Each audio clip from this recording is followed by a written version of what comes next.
दोस्तों, ये कहानी है एक ऐसे घर की जहां आज भी भटकती है उस घर में वेले परिवार के नाम से जाने जाने वाले सदस्यों की आत्मा। यह कहानी है एक ऐसे घर की जिसमें रहने वाले एक ही परिवार के सभी सदस्य एक एक करके बहुत बुरी तरह से मारे जाते हैं, जिनमें से कई गंभीर बीमारियों के कारण मर जाते हैं तो कई लोग अपने आप सुसाइड कर लेते हैं। मौतों का सिलसिला चालू होता है 1875 से 1961 तक। जिस इंसान की मौत उस घर में हो जाती है उसकी आत्मा उस घर में कब्जा कर लेती है और उसी तरह आखिरी मौत तक उस घर में अनेक प्रेत आत्माओं का बसेरा हो जाता है। दोस्तों, यह घर अमेरिका के कैलिफोर्निया में स्थित है, जिसे वेले हाउस के नाम से जाना जाता है, जिसे अमेरिका के मोस्ट हॉन्टेड हाउस का खिताब प्राप्त है।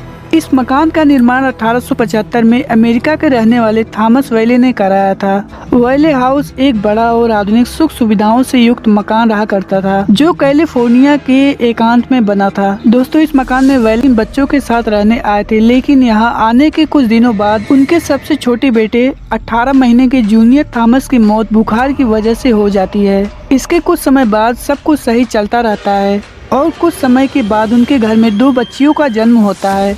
बच्चियों का जन्म होने के बाद मिसेस थॉमस की मौत हो जाती है। तब उसके बाद एक एक करके आखिरी सदस्य की मौत जारी रहता है। इस घर की सबसे दिलचस्प की बात यह है कि जब थॉमस इस घर का निर्माण करा रहे थे तो वे मानते थे कि इस जगह पर भूतों का कब्जा है। दोस्तों, कहा जाता है कि जब थॉमस वेले ने इस घर का निर्माण शुरू किया था तब उसी साल एक व्यक्ति ने फांसी लगाकर अपनी जान दे दी थी और उसकी आत्मा मकान के इर्द गिर्द घूमती रहती थी। इसके बावजूद भी थॉमस ने अपने परिवार के साथ रहने का निश्चय किया और धीरे धीरे करके एक एक परिवार की मौत इस घर में होती गई और अब यह घर पूरी तरह से आत्माओं के कब्जे में है। दोस्तों, वेले हाउस में एक बार घोस्ट हंटर्स की टीम ने रिसर्च की और रिसर्च के टीम में शामिल एक व्यक्ति ने बताया कि जब वह इस घर में प्रवेश कर रहा था तो उसी समय रात के 1 बज रहे थे। चारों तरफ अंधेरा छाया हुआ था और उसे महसूस हुआ कि कोई महिला जो कि अपने हाथों में कुछ लिए हुए है और अंदर के कमरे की तरफ जा रही है।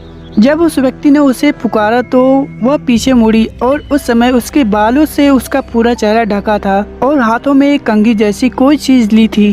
दोस्तों, उस टीम के सदस्य ने उस पर टॉर्च की लाइट दिखाई तो वह उस दरवाजे में समा गई और जब वह उस कमरे की तरफ गया तो उसे महसूस हुआ कि कोई उसके पीछे पीछे आ रहा है। जब उसने पीछे पलट कर देखा तो वेले का परिवार उसके पीछे खड़ा था।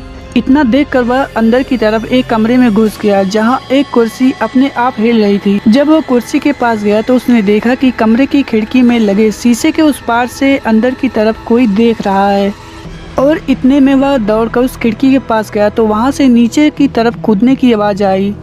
जब उसने शीशे की तरफ अपनी नज़र की तो उसे खून के ताजे धब्बे दिखाई दिए।